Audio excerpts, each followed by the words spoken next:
আমি ভাবতেও পারিনি আমার ছোটো ভাইয়ের সাথে এমনটা হবে।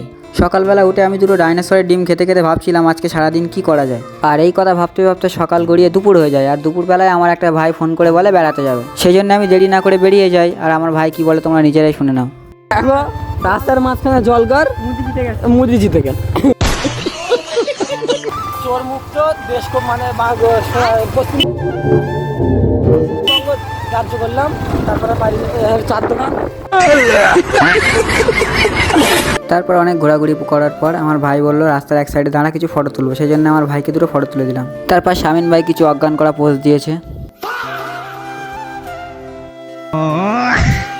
তারপর শামিন ভাইয়ের ফটো তোলা হয়ে গেলে আমি ছোটো ভাইকে হালকা করে ধাক্কা দিই ফটো তোলার জন্য, কিন্তু স্লিপ কেটে রাস্তায় পড়ে যায় আর ওর হাতে ওখানেটা কেটে যায়। এই দেখো গাইস কতটা কেটে গেছে। তারপর আমরা এখান থেকে কিছু ফটো তুলে বাড়ির উদ্দেশ্যে রওনা দেই। তো আজকেকার ভিডিও এই পর্যন্তই। ভিডিওটা ভালো লাগলে একটা লাইক করে দিও, আর দেখা হচ্ছে পরের ব্লগে। ততক্ষণের জন্য টাটা।